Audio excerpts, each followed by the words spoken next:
You are not going to believe just how much money some cars lose in their first 3 years. Some of the cars on this list are just incredible, the amount of money you can pick them up for after such a short period of time. Keep watching, guys.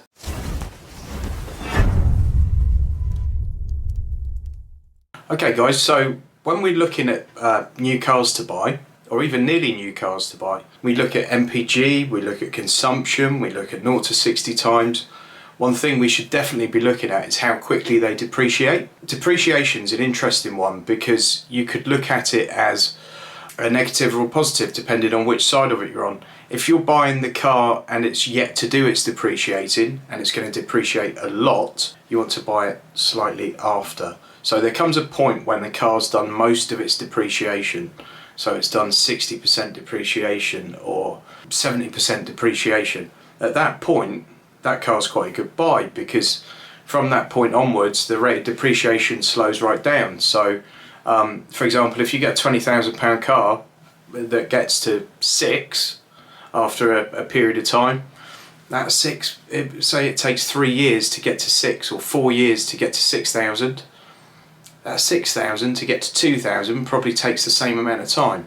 So in the first 3 or 4 years it's dropped by £14,000, for example.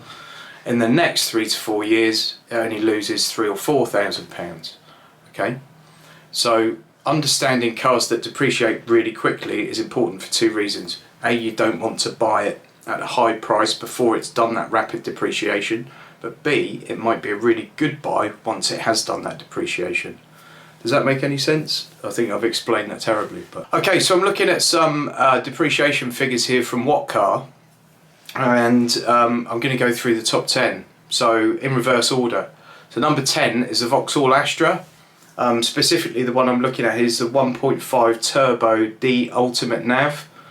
The list price on that one was $27,855, which already nearly 30 grand for an Astra is a lot of money. So it's right at the high end of the spec level. That drops by 20 grand. That's mental. That drops by 20 grand in 3 years. That's with 37,000 miles on it, and at 3 years old, the resale value is estimated to be 7,400. These resale values that they put in here, by the way, take with a pinch of salt, because I don't know if you would get one of those at 3 years for 7,400. Some of these are clearly estimated, and also if you're a car dealer and it looks really cheap for a 3-year-old car, are you going to stick £1,000 on top of it? Probably, or even a couple of grand on top of it. So I think they're using estimates and maybe like book price, but as we know, you can't always buy at book price. What we do know is that the Astra depreciates a hell of a lot. Those high-end Astras are going to depreciate a hell of a lot in the first 3 years. So a 3-year-old top-of-the-range Astra is probably a really good buy. It's only got 26.6% of its value after 3 years. Number 9 is the Fiat 500C. So that's the Fiat 500, which everybody knows. It's the convertible version, which you don't see tons of them around, do you? It's the 1 litre mild hybrid launch edition they're talking about here. List price £19,800. And after 3 years it's 5,225. So it's dropped 14.5 grand and it's retained just over 26% of its value. So again, 3-year-old one of those, not a bad buy. This one actually really surprised me, but again I guess it's like that higher spec level, probably because there are a lot of the cheaper ones available in the market for a lower price. The top spec level ones kind of just catch up. It's a Jaguar Xf. It's the 3 litre V6 diesel portfolio. Maybe the fact it's the V6 diesel affects it, because you know, big diesel engines are not as popular as they were a few years ago. That one starts off at 50 grand, 50,500, and after 3 years it's 12,950. So that retains 25.6% of its value. So in 3 years it drops by 37.5 grand. You do not want to buy that car new, do you? You definitely want that to have done a bit of depreciating before you get it, or lease it, and then you don't have to worry about the depreciation. Number 7 is the Citroen C1. So it's the little dinky Citroen city car, and this one's the 1 litre VTI 72 horsepower Feel edition. Feel.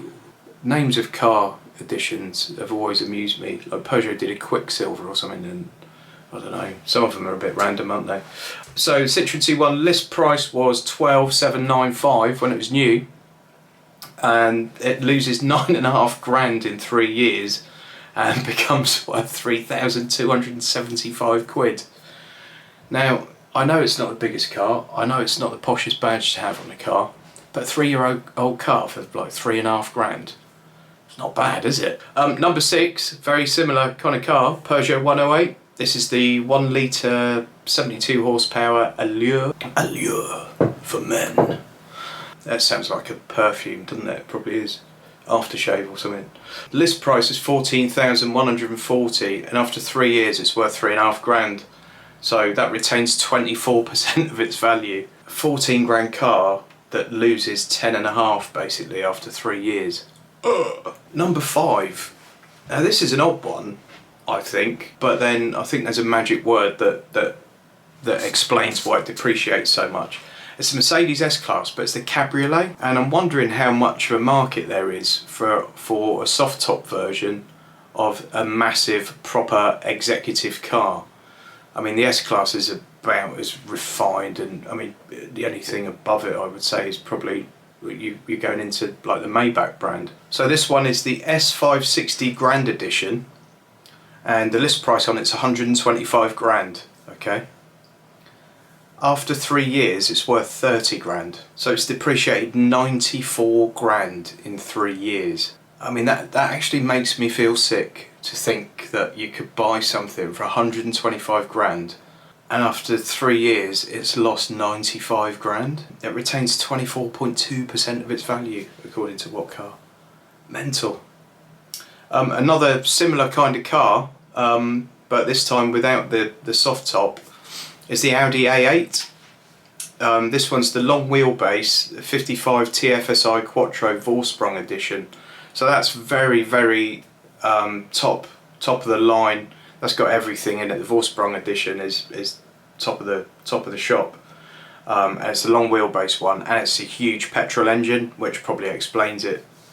That one starts life at 107 grand. The 3-year resale value is 25. So it drops 82.5 grand in 3 years. I mean, that is nuts. Absolutely nuts. You think about that though, like a 3-year-old A8 at the absolute top spec is the same price as a new A3. That's mental, isn't it? I mean, I guess the thing's going to do about 8 to the gallon or something. It's probably not the friendliest thing to the planet and all that, but yeah. Number 3. The third worst depreciating car in the UK according to what car is the Peugeot 308. Specifically the blue HDI 100 active version. So that's a 1.5 litre diesel. You'd think that'd be quite a popular little car. 308's quite a nice looking car nowadays. Starts off at just under 23 grand. And after 3 years, you're looking at 4,875 quid. So it's dropped by almost 18 grand. 21% of its value it retains. Number 2 for me is not such a big surprise. It's the Fiat Tipo 1.6 Multi-Jet Lounge Edition. Lounge Edition. If my lounge looked like a Fiat Tipo 1.6 Multi-Jet, I'd be upset. List price of that one's just under 22 grand, and after 3 years it's worth £4,600. Mad. It's dropped by 17 grand and retained 21% of its value. Right, number 1, the worst depreciating car in the UK right now. What would you expect it to be? Some kind of weird Chinese brand or car with the worst reviews in the world? What are you expecting it to be? I for one was not expecting it to be a Maserati Quadriporto, but that's what it is. So the V6 diesel version, and there is the answer. How many Maserati owners want a diesel? You know, you're getting into this exotic super cool, like crazy looking car, you turn it on and it sounds like a taxi. That must be the only reason. I can't think why else it would drop by quite so much. And I also doubt if you could actually get one for this price that what car have put on as the 3-year resale value, because it is bonkers, absolutely bonkers. So the list price of that car is just under 76 grand, and after 3 years they say it's worth 15,775. That's a drop of nearly 60 grand, and it retains just under 21% of its value after 3 years. A 3-year-old Maserati Quadriporto for 16 grand. I wouldn't have been as surprised if it'd been a big Lexus or something, or you know, a nice car. But the Maserati, just the suggestion you could get a Maserati for 3 years old for under 16 grand is nuts to me. There we go, that's it for this video, guys. Hope you liked it. Please remember to give us a quick thumbs up and subscribe if you haven't already. There's lots more car content coming on this channel. We also do a bit of financial stuff, sometimes finances related to cars. But please subscribe, and yeah, thanks very much.